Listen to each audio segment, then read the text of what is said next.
В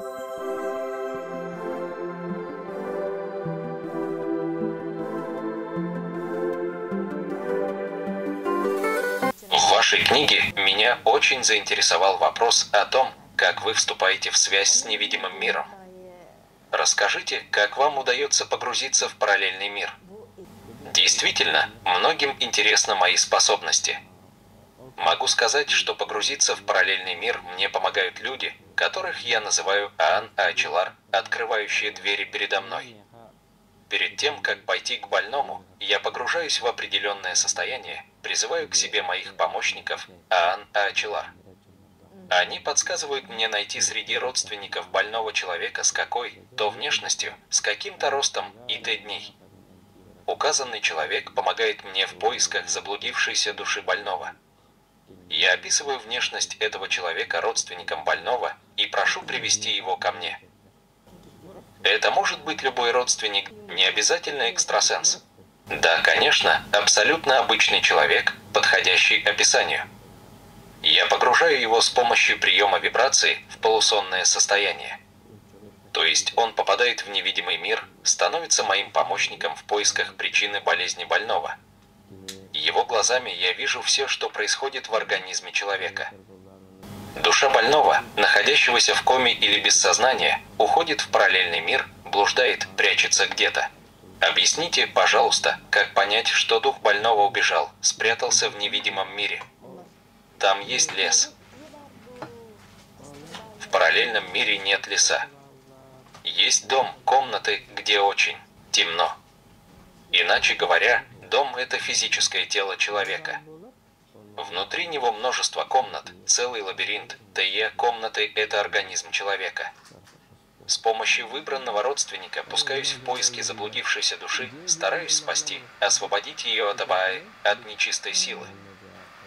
Заблудившаяся душа больного, находящегося между жизнью и смертью, боится болезни, поэтому прячется. Все болезни у людей я считаю приобретенными. Почти каждый человек в детстве, в любом возрасте получает те или иные психологические удары, которые оседают на разные органы человека, превращаясь в болезни. Организм тяжелобольного человека можно сравнить с грязным слаймом. Мне предстоит узнать, выяснить, откуда эта сущность, зло, Абаи, пришла и поселилась в организме больного. От прежней жизни или от нынешней, или, может, от предков. Можно узнать, где находится такой слайм в больном человеке. Да, проще сказать, сущность появилась из каких-то закоулков организма. Грязный слайм – это физическое тело больного. Таким я вижу его. Мне предстоит не только его очистить от грязи, но и подправить где-то, вылечить. Сущность, зло, пока жив человек, обитает в параллельном мире. А когда человек умирает, уходит в иной мир. Когда мне удается отогнать Харадьяй, зло, из организма больного, то он уходит Аллара-Дойдуга, в Нижний мир. Один из выбранных вами помощников пишет, что ему было очень трудно в погоне за сущностью, что он очень уставал от этого, и везде он действовал по вашему указанию, по вашим советам. Вы с ним рядом находились в параллельном мире, вместе искали. Или как? Нет, не рядом. Мое физическое тело оставалось здесь, а мой Салбин-Кут, дух, уходил в параллельный мир. Проще говоря, становясь глазами избранного человека, руковожу им, куда пойти, что делать, даже спрашиваю у него, как выглядит дверь, где сломана, есть ли окно, стараюсь увидеть детали предмета. Многие не верят тому, что мы делаем в параллельном мире, поэтому задаю такие вопросы моему помощнику. Затем говорю шепотом или пишу на бумаге сказанные им слова сидящему рядом человеку. После сеанса мы с человеком, который был в трансе, сверяем эти детали. Так можно доказать, что действительно есть параллельный мир. Значит, в параллельном мире вы с помощником ищете здоровье больного. Да, ищем, находим. Мне нужно привести в порядок энергетику, физическое состояние больного, вылечить все его органы. Такой сеанс вы проводите с тяжелобольными. Да, только с тяжелобольными, только в исключительных случаях. Невозможно со всеми больными работать таким образом. Значит, вы можете найти, спасти и привести больного из параллельного мира в наш мир. Это очень трудоемкая работа. Много времени уходит в погоне за Абаей, в схватках с ним. Просто за ручку привести больного не получится. Абай всячески препятствует нам, то убежит, то прячется, то накинется вдруг. Ваш помощник так и описывает в книге то, как он гнался за Абаей на коне. Когда понял, что не сможет догнать, спросил у вас, как поступить. Вы сказали ему сойти с коня и бежать за Абаей. Так он и сделал. Очень устал и проснулся. Как вы возвращаете помощника из полусонного состояния?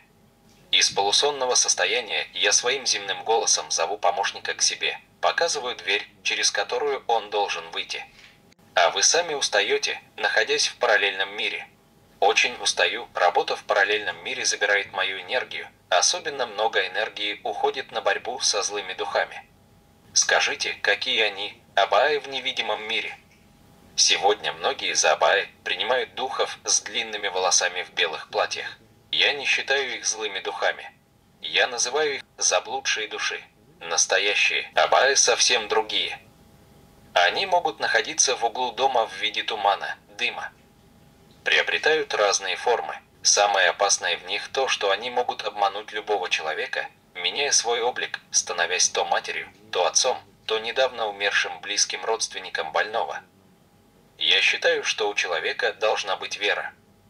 Мы верим в силу огня, света. Наша вера живет в наших сердцах. Каждому советую прислушаться к своему сердцу, потому что в нем живет наша вера. От сердца человека идет его вера. Такой человек светится изнутри, ему спокойно на душе. Я вижу каждого человека на коне. Лошадь – это дорога жизни человека. Потому как человек выглядит на коне, можно понять его судьбу. Допустим, вижу человека голым на коне. Или человек идет пешком, а коня рядом нет, или идет рядом. Такое явление означает, что жизненный путь у этого человека была трудной. А если человек на коне хорошо одет, обут, это означает, что он едет по правильному пути. Только в ваших глазах человек появляется на коне. Какими предстают люди в глазах других экстрасенсов, сказать я не могу. Только я всех саха вижу на конях. И что очень интересно, представителей других национальностей вижу на разных животных, зверях. Так, русский передвигается на медведе, киргиз – на обезьяне, турки – на верблюде, а китайцы, корейцы – на ящерицах. А если у человека родители разных национальностей, что вы видите? Никогда не видел человека, едущего одновременно на медведе и на коне или еще на других зверях. Люди видятся мне только на одном животном, смотря, какая кровь преобладает в них. Вот вы говорите, что всех саха видите на коне. А у вас тотемным зверем является медведь. Как это объясните? Проще говоря, лошадь – это символ жизненной пути каждого человека. А тотем означает иекейл. У каждого рода отцовской линии есть свой оберег в облике зверя или птиц. Тотем нашего рода – медведь. А вы можете узнать тотем любого человека. Например, мой тотем. Да, могу узнать. По пульсу любого человека смогу определить. Вы по пульсу человека узнаете обо всем о нем. Можете объяснить. Пульс человека – это его сердцебиение. Я прислушиваюсь к нему и по его ритму попадаю к человеку. Как это? От ударов ПДР шамана распространяется волна. По этим волнам шаманы поднимаются вверх. Передвигаясь по волнам от ритма ударов бубна, от топота копыт лошадей, им удается проникнуть в невидимый мир. Вот и у меня происходит то же самое. По ритму вашего пульса мой кут входит в ваш кут. Сначала я вижу все свои внутренние органы, приглядываюсь к ним, все ли в порядке или где-нибудь болит. Затем прислушиваюсь к себе, жду предков, жду, что скажут мои или его предки об этом человеке. Все, что услышал от них, сообщаю ему.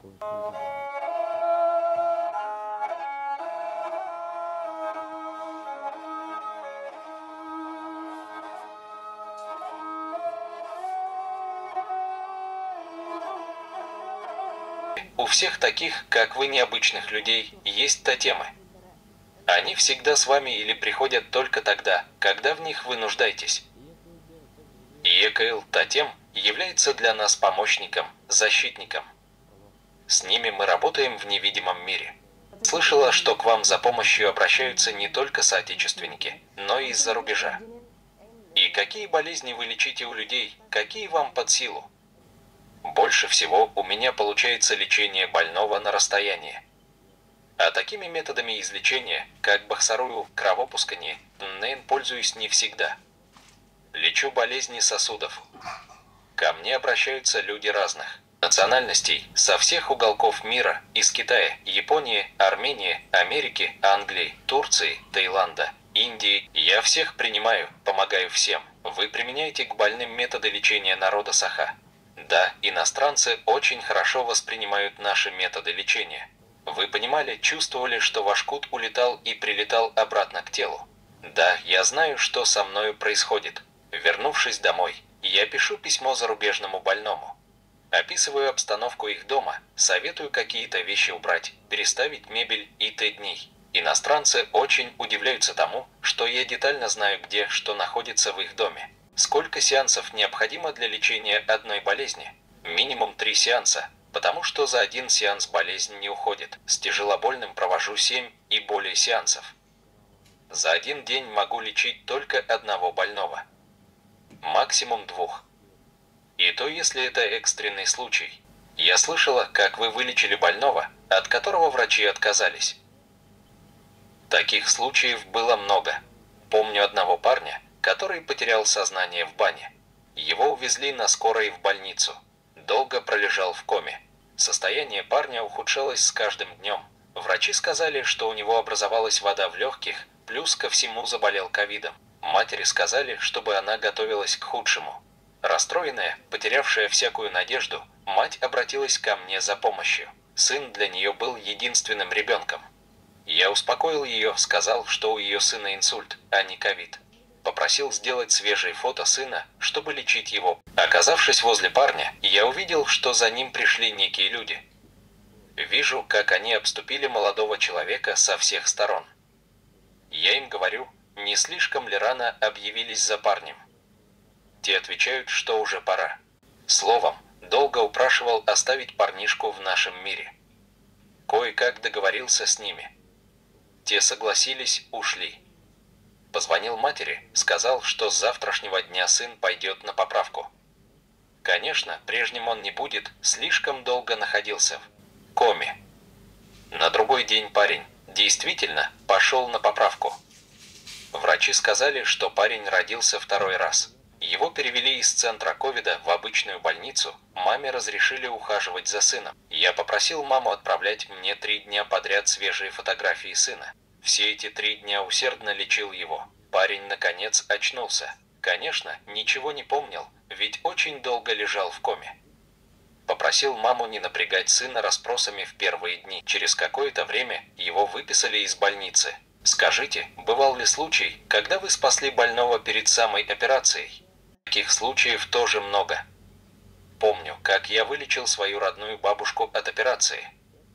Ее должны были отправить на операцию в Петербург. Я ей говорю, ты не сможешь выдержать эту операцию. Давай лучше я сам тебя вылечу. Так и сделал. Попросил разрешения у предков. Получив их согласие, приступил к операции, поправил бабушкины сосуды, сделав мягкими как пластилин. А когда сделали снимок сосудов бабушки, врачи очень удивились и сказали, что она уже прошла операцию. Здорова и может поехать домой.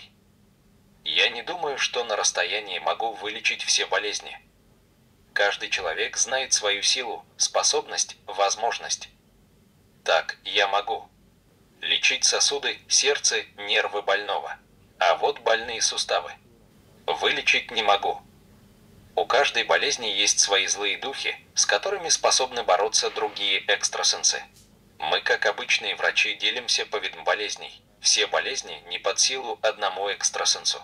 Когда мне нужно лечить общее состояние больного, я делаю из пластилина фигуру человека, иначе говоря, куклу. Куклу подправляю, делаю ее мягкой. Таким образом, улучшаю общее состояние больного. Когда нужно лечить голову больного, я обращаю внимание на сосуды, которые сузились. Мой предок дает мне перо для сосудов. Я просто дую в него и все. Сосуд становится шире. Такой мой метод. Как вы поняли, что можете лечить именно сосуды, а не другие органы человека? Я всегда прошу разрешения у своих предков перед тем, как лечить ту или иную болезнь. Когда дают добро, у меня все получается. А когда предки не разрешают лечить, то действительно я даже не смогу выйти на связь с ними в невидимом мире. Однажды ко мне обратился больной из Новосибирска. Ему предстояла операция. Я вылечил его на расстоянии. Тогда мне позвонил врач этого больного и спросил, где живу. Заинтересовался моим методом лечения, потому что больного должны были оперировать, и у него был совсем другой прогноз. А он каким-то образом вылечился. Сосуды оперировались сами собой. Врач из Новосибирска сказал, что я феноменальный человек, пригласил приехать к ним в больницу и рассказать, какими методами я лечу больных. На расстоянии я еще вылечил мужчину, который жил в деревне и которому тоже предстояла операция в сосудах головы. Я его вылечил за 3 дня. На 5-й день он пришел в больницу за направлением на операцию. Врачи его вернули домой. Сказали, что уже нет необходимости в операции. Скажите, вы, экстрасенсы, лечите друг друга. Мы ведь тоже люди. Нам ничто человеческое не чуждо. Тоже болеем. Мы можем лечить друг друга, если только предки наши дают согласие на это. Я слышала, что вы вылечили известную целительницу. Расскажите об этом. Она моя хорошо знакомая, поэтому поехал к ней домой. У меня есть кость для Бахсарую. Лечил ее этим методом. Она попросила разрешить мне, чтобы ее лечили и другие целители. Я, конечно, дал согласие на это. Только сразу предупредил, что буду лечить ее. Ночью. Скажите, значит, одного и того же человека могут лечить сразу несколько экстрасенсов? Да, это возможно, если только их предки не против. Мы похожи на театр. По сути, мы куклы, которыми движут наши предки. Это они говорят через нас. Они пожилые люди. Вот почему я могу назвать человека, этот ребенок, который намного старше меня,